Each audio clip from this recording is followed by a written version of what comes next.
사도 바울이 2차 전도 여행을 하게 되는데 본래의 계획을 성령의 이끄심으로 바꾸어서 오늘의 유럽 지역의 관문인 마게도냐의 첫 성읍인 빌립보로 가서 복음을 전하게 됩니다. 이 빌립보의 사역을 마치고 그 다음 두 번째로 옮겨간 지역이 바로 이 데살로니가 지역이 되어집니다. 에베소나 고린도에서의 사역은 상당히 긴 기간을 사역을 했지만 이 데살로니가 지역에서 바울의 전도 사역 기간은 그렇게 길지를 않았습니다. 시간적으로는 짧은 시간을 머물렀지만 그런데 이 데살로니가 지역에서의 복음 전도의 효과는 대단했고 이 도시에 아주 건강하고 또 영향력 있는 교회가 탄생했다고 우리는 볼 수 있습니다. 바로 그 교회가 데살로니가 교회입니다.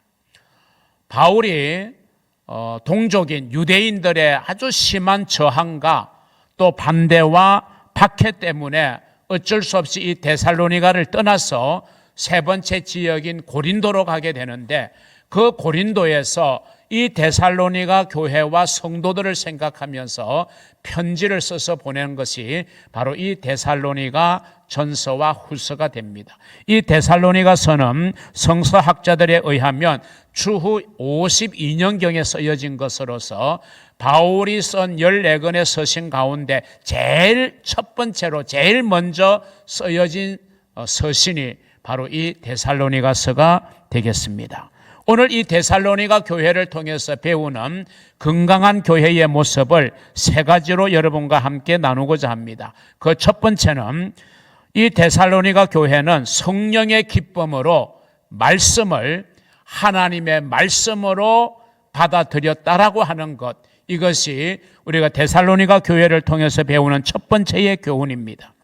데살로니가 전서 1장 5절에 의하면 데살로니가 교회에는 분명한 복음이 성령의 능력으로 전파되었다고 하고 있고 6절에 의하면 데살로니가 성도들은 성령의 기쁨으로 이 말씀을 하나님의 말씀으로 아멘하며 받아들였다라고 기록하고 있습니다.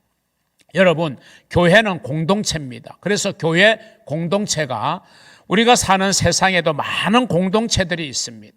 이 세상의 모든 공동체와 교회 공동체가 구별되어지는 가장 중요한 부분이 뭐냐? 이 교회 공동체는 성경, 즉 하나님의 말씀의 모든 가치관을 두고 그 교회의 모든 원리와 모든 기준을 두고 운영되는 공동체가 바로 교회 공동체라는 것입니다. 이게 세상의 모든 공동체와 가장 구별되어지는 교회 공동체의 특징은 하나님의 말씀의 가치관, 이것이 통용되는 공동체라는 것입니다. 여러분, 우리 교회 공동체는 하나님의 말씀이 제일 우선되고 하나님의 말씀이 모든 것에 기준이 되어질 때 그 교회 공동체는 건강하게 나아갈 수 있는 겁니다. 역으로 바꾸어서 말하면 교회 공동체가 하나님의 말씀을 가치관에 두지 못하고 제1의 가장 중요한 유일한 가치관을 갖는 것으로 인정하지 못하고 교회나 성도들이 말씀에 대해서 무관심하고 말씀을 멀리하고 말씀의 가치관을 소홀하게 여기면 교회 공동체는 절대로 건강해질 수 없고 우리 성도들의 신앙 또한 건강해질 수가 없는 것입니다. 여러분, 성경은 우리가 거듭나야 된다, 중생해야 된다고 가르칩니다. 그래야 우리가 하나님의 나라에 들어갈 수 있고 거듭나야 우리가 하나님을 볼 수 있다고 그랬어요. 그럼 하나님의 나라에 들어가게 하는 이 거듭남, 중생의 원리가 뭐냐? 다른 것으로 우리가 거듭날 수가 없습니다. 오직 말씀으로만이 우리가 거듭나게 되어진다라고 성경은 가르치고 있어요. 말씀으로 말미암지 않고는 우리가 거듭날 방법이 없습니다. 우리가 중생해야 하나님의 자녀가 되고 천국의 백성이 되는데 그 중생 거듭남의 방법은 말씀 외에는 다른 것으로 있지 않다는 거죠. 그러니까 얼마나 말씀이 중요하냐 그거죠. 그리고 우리가 거듭났으면 이거는 우리의 육신의 생명으로 말하면 이제 엄마의 모태에서 출생한 겁니다. 출생이 다는 아니잖아요. 출생한 아이는 이제 그때부터 성장해야 되고 성숙해져 가서 또 하나의 개체로서의 역할을 하는 그런 독립적인 존재가 되어야 됩니다. 그게 바로 성장과 성숙의 과정이죠. 우리 성도들이 중생하고 거듭났다면 그거는 마치 육적인 생명의 출생과 다름없습니다. 이제 거듭난 성도들은 성결을 향해서 나아가야 됩니다. 그리스도인의 모습을 닮아가는 성결한 삶을 추구해야 되는 것입니다. 그러면 우리가 영적으로 성장해야 되고 성숙해져야 되는데 우리가 신앙이 성장하고 성숙해지는 비결 또한 하나님의 말씀이다라고 성경은 말씀하고 있어요. 우리가 말씀을 먹지 않으면, 말씀을 가까이 하지 않으면 우리는 절대로 신앙이 자라날 수가 없다라고 성경은 말하고 있습니다. 우리가 태어나면 엄마의 젖을 먹든 아니면 우유를 먹든 그렇게 일정 기간 먹다가 이제 이유식을 하고 그러다가는 이제 조금 단단한 음식을 먹게 되고 어느 정도 자라면 이제 각종 음식을 섭취해야 우리가 건강하게 우리의 몸이 자라는 것처럼 성경은 이 하나님의 말씀을 무엇에다 비유하고 있느냐? 여러분, 신령한 젖이라고 그랬어요. 신령한 우유라는 거예요. 우리가 영적으로 자라나기 위해서는 신령한 우유를 우리가 받아 마셔야 돼요. 그 신령한 젖이 뭡니까? 베드로서에 의하면 하나님의 말씀이 신령한 젖이다. 그걸 사모해야 된다. 말씀을 사모해야 된다 그랬어요. 또 바울은 다른 서신에서 뭐라고 말하냐 하면 단단한 고기라고 그랬어요. 단단한 음식이라고 그랬어요. 여러분, 언제까지나 우유같이 밍밍한 것만 먹어서는 안 되죠. 아이가 점점 자라면 이제 단단한 음식도 씹어 먹어야 됩니다. 그래야 치아도 형성되고 우리의 몸에 필요한 각종 영양분들을 우리는 단단한 음식을 먹음으로 섭취함으로 또 고기를 먹음으로 우리에게 필요한 영양소를 우리는 섭취함으로 우리의 몸이 건강하게 잘 자라게 되는 겁니다. 마찬가지로 우리의 신앙이 성장하기 위해서는 우리가 하나님의 말씀을 잘 받아 먹어야 되는 것입니다. 그래서 성숙한 그리스도인들이 우리가 세상을 향해서 전해야 되는 것, 선포해야 되는 것, 이것도 바로 하나님의 말씀입니다. 그래서 교회가 정말 하나님의 말씀을 소중하게 여기는 이유가 여기에 있고 우리 성도들이 하나님의 말씀을 소중하게 여겨야 되는 이유가 바로 여기에 있습니다. 그런데 오늘날 신앙생활을 하는 우리 성도들의 모습은 이 말씀이 너무 우리들 곁에서 멀어져 있지 않는가? 그저 일주일에 한 번 예배에 와서 설교 듣는 것으로 여러분의 신앙생활 속에서 말씀과 접하는 거의 전부 아니면 80, 90%가 설교 한 번 듣는 것으로 끝난다면 우리의 신앙의 성장과 성숙은 요원할 수밖에 없는 거죠. 그래서 교회는 어떻게든지 간에 여러분에게 성경, 하나님의 말씀을 접하도록 여러 가지의 것들을 애쓰고 또 제공하고 있는 거죠. 그 중에 하나가 우리가 지금 매일 20분을 내어서 공동체 성경 읽기라는 그 영상을 매일 아침 6시에 신청한 모든 200여 분들의 성도들에게 제공하고 있습니다. 20분 안쪽의 시간만 저희들이 할애하면 우리가 1년에 성경 한 번을 우리는 눈으로 보고 귀로 들으면서 그렇게 우리가 하나님의 말씀을 읽을 수가 있는 거예요. 지난 9월부터 시작되어서 지금 이제 12월 초인데 오늘 어제부터 우리가 구약 창세기를 들어갔거든요. 약 3개월 동안의 신약을 다 읽었어요. 이제 나머지 9개월 동안 내년 8월 말까지는 이제 창세기부터 구약 성경을 다 읽게 돼요. 그럼 1년이 되면 성경 한 번을 우리가 접하게 되는 거예요. 이걸 계속해서 또 내년 9월에 또 새롭게 시작하고 해서 우리가 성경을 접해야 되는 거예요. 우리가 성경 필사본 할 수 있도록 연초에 우리가 노트를 다 만들어서 여러분에게 제공해 드립니다. 그래서 일정 부분 그해 정해진 분량을 우리가 성경을 씀으로 말미암아 또 성경을 접하게 되고 우리가 성경 공부반을 또 개설해서 여러분이 성경 공부에 더 접하게 되고 이것도 저것도 어렵다면 예배 시간만이라도 주일 예배, 수요 예배, 오후 찬양 예배에 나오셔서 말씀을 들음으로 그래야 우리의 신앙은 자라나게 되는 것이고, 이 험난한 세상 속에서 우리가 세상을 이겨나갈 수 있는 원동력은 바로 하나님의 말씀인 것입니다. 하나님이 우리에게 주신 최고의 선물이 여러분 뭐라고 생각하세요? 그게 바로 하나님의 말씀입니다. 우리가 거듭나서 하나님의 자녀로 잘 성장하기 위한 도구로 우리에게 주신 것이 하나님의 말씀이고, 교회 공동체가 건강하게 성장해 가기 위한 도구로 우리에게 주신 것이 하나님의 말씀인 것입니다. 요한복음 17장 8절에서 예수님은 이렇게 말씀하셨어요. 나는 아버지께로부터 나온 나는 아버지께서 내게 주신 말씀들을 그들에게 주어 사오며 그들은 이것을 받고 말씀을 받고 내가 아버지께로부터 나온 줄을 참으로 아오며 아버지께서 나를 보내신 줄도 믿어 사옵나이다. 하나님의 말씀을 예수님은 우리에게 선물로 주신 거고, 그 말씀을 통해서 우리가 믿음이 생기게 되고 그 생긴 믿음이 잘 성장하게 되어진다는 것입니다. 그래서 교회 모임에서는 세상 돌아가는 이야기도 할 수 있고 정치 이야기도 할 수 있고 우리 각자들의 삶의 이야기도 어느 정도 나눌 수는 있겠지만, 그러나 그거는 지엽적인 것이 되어야지 그게 주도가 되어진다면 안 되죠. 우리의 모든 모임과 그런 것의 주 안점은 하나님의 말씀이 나누어져야 된다. 그래야 우리의 신앙에 대단한 유익이 되는 거죠. 여러분, 하나님의 말씀은 변함이 없잖아요. 말씀의 능력과 말씀의 권세는 어제나 오늘이나 영원토록 동일한 거예요. 중요한 것은 그 말씀을 받는 우리의 태도와 자세입니다. 똑같은 설교 말씀을 똑같은 장소에서 들었는데 어떤 사람은 그 말씀을 통하여 인생의 변화가 일어나고 신앙의 변화가 일어나면서 정말 놀라운 삶의 변화가 일어나는 사람이 있는가 하면, 어떤 사람은 전혀 변화가 없는 무덤덤하게 아무런 변화가 없는 삶을 사는 사람도 있어요. 똑같은 말씀을 들었는데.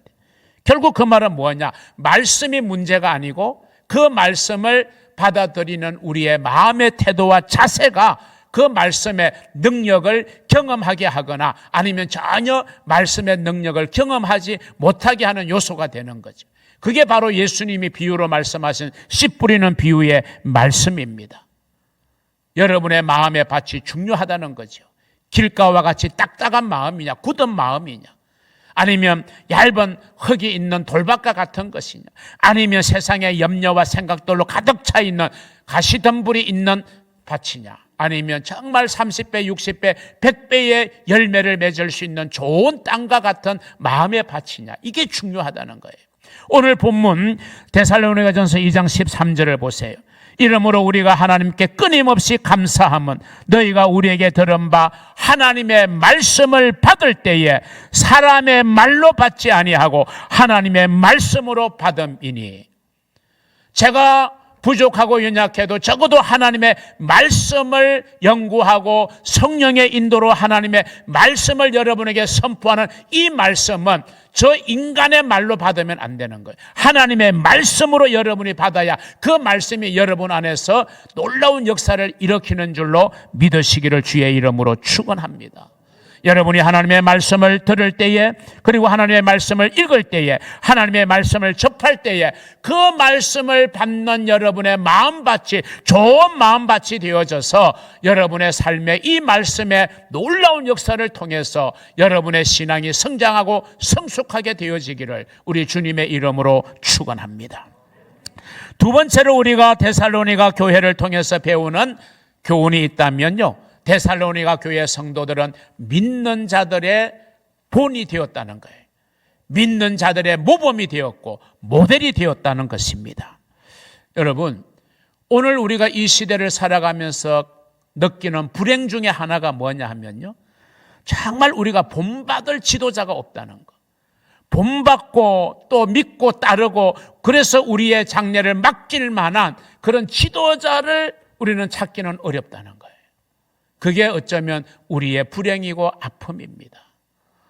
지금 정치의 현실을 보면 여든 야든 내가 어떤 성향의 정치 성향을 가지고 있든지 간에 정말 우리가 저분 정도면 괜찮아, 저분 정도면 괜찮아 할 수 있는 그 지도자들이 여러분의 눈에 띄어졌습니까? 어떤 다 그런 진영이나 논리를 떠나서 정말 우리가 한 사람 한 사람 개인을 놓고 볼 때 우리 민족들이 정말 믿고 따를 수 있는 지도자다? 여러분, 찾아보기가 정말 어려운 시대를 살고 있어요. 우리가 신앙생활 하는데 내가 정말 본받아야 될 사람이 우리 교회 안에 누구야? 그럴 사람이 여러분에게 있는지요? 아니면 여러분 스스로가 생각할 때 적어도 내가 하는 이 신앙생활은 그래도 좀 다른 사람들에게 본이 될 만해 라고 생각할 수 있는 그런 저와 여러분 가운데 그런 분이 있는지 우리가 한번 냉정하게 생각해 보아야 합니다. 마지막 세 번째는요, 이 데살로니가 교회 성도들은 주님의 오심, 즉 재림을 특별한 열정을 가지고 기다렸던 교회라고 바울은 인정하고 있습니다. 여러분, 지금 우리는 이제 성탄의 계절에 들었었습니다마는 우리가 2000년 전에 우리의 구원자로 오신 예수님의 그 성탄, 예수님의 초림을 기억하는 것도 정말 중요하지만 더 중요한 것은 그 주님이 부활 성천하셔서 때가 되면 다시 우리에게로 오신다라고 하는 이 주의 재림을 우리가 꼭 기억하고 살아가는 신앙이 더 중요한 신앙이에요. 주님의 재림은 성경이 분명히 약속하고 있습니다. 사도행전 1장 11절에 보면 이르되 갈릴리 사람들아 어찌하여 서서 하늘을 쳐다보느냐, 너희 가운데서 하늘로 올려지신 이 예수는 하늘로 가심을 본 그대로 성천하신 그분은 다시 오시리라. 할렐루야. 주님은 분명히 오신다는 거예요. 여러분, 이것은 우리에게 어떤 극단적인 종말론을 말하는 건 아닙니다. 우리가 종말의 신앙을 가져야 되는데 그 종말에 대한 극단적인 두 가지의 자세는 우리가 반드시 배제해야 돼요. 극복해야 돼요. 그 하나가 뭐냐면 시한부 종말론입니다. 우리나라에서도 그런 전례가 많았죠. 몇 년, 몇 월, 며칠에 예수가 온다. 그건 다 새빨간 거짓말입니다. 여러분, 어느 누구도 아무리 그 사람이 사람들에게 인기를 끌었고 신령한 목회자라고 해도, 설교를 잘하는 목사라고 해도 시한부 종말론을 이야기하는 것은 전부 성경적으로 보면 잘못된 거고 가짜입니다. 여러분, 속아서는 안 돼. 특별한 일시를 정하고, 그래서 우리가 최선을 다해야 되는 현실을 외면한 채 돌보아야 되는 가정도 사회도 멀리하고 등지면서 그들끼리 공동체를 이루어서 주의 재림을 기다린다고 하는 시한부 종말론자, 그 자들이 얼마나 사회에 부정적인 악 영향을 끼쳐온 사람들인지를 우리는 알아야 돼요. 이 시한부 종말론을 우리는 철저하게 경계하고 배격해야 됩니다. 또 다른 하나가 있어요. 그런 시한부 종말론자들의 나쁜 영향으로 인해서 아예 종말론에 대해서 부정적으로 생각하고 이 종말에 대한 부인하거나 아예 무시하거나 생각하지 않고 그냥 철저하게 현실주의자가 되어져서 내가 예수 믿는 것은 이 땅 위에서 살아가면서 내가 잘 되고 복을 받기 위한 목적으로만 신앙생활을 하는 것도 우리는 반드시 배격해야 될 잘못된 신앙관이라는 거예요. 우리가 물론 이 땅 위에서 주의 은혜와 축복하심으로 잘 사는 거 중요합니다. 그러나 그게 전부는 아니죠. 주님은 반드시 재림을 약속하셨고 마지막 심판은 하나님께서 예정해 놓으신 하나님의 드라마의 시간표의 마지막 종착역이기 때문에 우리는 그것을 한순간도 잊어서 무시해서는 안 되는 거예요. 오늘 바울은 이 데살로니가 교회 성도들이 예수의 오심을 기다리고 있는 것, 이걸 인정하면서 그것이 우리 그리스도인의 중요한 신앙의 고백인 것을 언급하고 있어요. 데살로니가전서 1장 10절을 보면 또 죽은 자들 가운데서 다시 살리신 그의 아들이 하늘로부터 강림하실 것을 너희가 어떻게 기다리는지를, 주님의 재림을 얼마나 사모하고 기다리는지를 아는데 이는 장래의 노하심, 이건 하나님의 진노하심, 하나님의 마지막 심판을 의미하거든요. 거기에서 우리를 건지시는 우리의 구원자 되시는 예수 그리스도, 구원의 완성을 위해서, 우리에게 하나님의 나라의 완성을 위해서 다시 오실 재림의 주님을 바라보는 그 자세가 필요하다는 거예요. 결론적으로 말하면 성경이 말하는 종말 신앙의 본질, 핵심이 무엇일까? 날짜를 정해놓고 또한 사람들에게 불안감을 조장해서 정상적인 사회생활을 하지 못하게 만드는 이것은 잘못된 종말신앙이라. 종말신앙은 뭐냐? 우리가 언제 마지막이 오든지, 주님의 오심으로 마지막이 되든지, 아니면 내가 먼저 이 세상에서 주어진 생명을 다하는 날이 누구에게나 있잖아. 한 번 죽는 것은 정한 이치니까 내가 먼저 마지막을 맞이할 수도 있는 거예요. 언제 그 날이 내게 올지는 모르지만, 그러나 그 날이 언제 오더라도 내가 부끄럼 없이 주님 앞에 설 수 있도록 살아가는 생활, 그게 바로 종말 신앙을 가진 자의 진정한 생활인 줄로 믿으시기를 주의 이름으로 축원합니다. 여러분, 그래서 내 인생이 언제라도 끝날 수 있다는 것을 생각하면서 그날을 준비하고 그날을 대비하는 자세로 살아가는 것, 이게 진정한 종말 신앙의 자세입니다. 오늘까지를 열심히 준비한 사람은요, 내일을 맞이하는 게 두렵지 않아요. 시험일이 언제다고 정해지면 그 시험일을 맞이할 때까지 열심히 공부하고 준비한 학생은요, 시험날이 오히려 자기의 진가가 드러나는 날이기 때문에 기다려지는 날이에요. 그런데 전혀 준비를 안 하고 놀던 친구들은 시험날이 너무 부담스러운 날이 되는 거예요. 여러분, 이게 바로 종말 신앙의 자세입니다. 우리가 우리에게 주어진 이 하루를 우리는 최선을 다해서 살아가는 것이, 그게 바로 우리가 언제 마지막을 맞이할 줄 모르지만 그 마지막이 되었을 때 우리가 주님 앞에 서게 될 때 잘했다, 착하고 충성된 종이다, 너는 정말 잘 살았다, 그러면서 우리를 품에 안아주시고 우리의 삶에 대해서 보상해 주시고 상급을 예비하시는 그 하나님의 나라를 생각하면서 살아가는 신앙, 이것이 진정한 종말의 신앙인 것입니다. 사도행전 17장 6절에 보면은 이런 표현이 있어요. 천하를 어지럽게 하던 이 사람들이 여기도 이르매. 이거는 뭐냐면 데살로니가 교회를 설명하고 있는 부분이에요. 천하를 어지럽게 하던 사람, 물론 세상 사람들의 시각에 보면 예수 믿는 사람들이 막 종말을 이야기하고 예수의 재림을 이야기하면서 예수 믿으라고 막 복음을 전하니까 세상 사람들에게는 어지럽게 보여지는 거예요. 그런데 이 헬라어의 정확한 뜻은 이겁니다. 천하를 어지럽게 하던 사람들은 세상을 뒤집어 놓은 사람들, 이런 표현이에요. 여러분, 어떠한 사람이 딱 회장을 맡았어요. 그러면 지금까지 밋밋했던 그 기관, 그 모임이 새로운 회장을 통해서 완전히 그 모습이 생산적이고 적극적으로 뒤집어지고 탈바꿈되어져서 정말 보기 좋은 그런 공동체가 되는 경우가 있잖아요. 그게 지도자의 역할이거든요. 여러분, 예수 믿는 사람들은요, 세상을 뒤집어 놓는 사람이에요. 긍정적인 면에서 세상의 빛과 소금이 되는 것입니다. 결국 교회와 성도의 사명이 뭡니까? 복음으로 세상을 뒤집어 놓는 거예요. 세상을 변화시켜 놓는 거예요. 세상을 비추어 주는 거예요. 점점 죄악으로 어두워져가는 세상을 밝게 하는 거, 이게 여러분 세상을 뒤집어 놓는 교회와 성도들이 해야 할 일입니다. 사랑하는 성도 여러분, 하나님의 말씀은 우리에게 주어진 하나님의 최고의 선물입니다. 그런데 이 하나님의 말씀을 대하고 받아들이는 여러분의 태도가 여러분의 인생을 좌우하고 여러분의 신앙의 질을 좌우한다는 사실을 기억하시고, 하나님의 말씀 앞에 언제나 여러분이 겸손하게 아멘으로 화답하며 사는 여러분 되시기를 주의 이름으로 축원합니다. 그 말씀을 붙들고 살아가는 여러분의 삶과 신앙의 모습이 여러분을 바라보는 모든 사람들에게 선한 영향력을 끼치고 믿음의 본이 되는 그런 저와 여러분의 삶이 되기를 각오하고 다짐하고 더 한층 노력하는 저와 여러분이 되기를 주의 이름으로 축원합니다.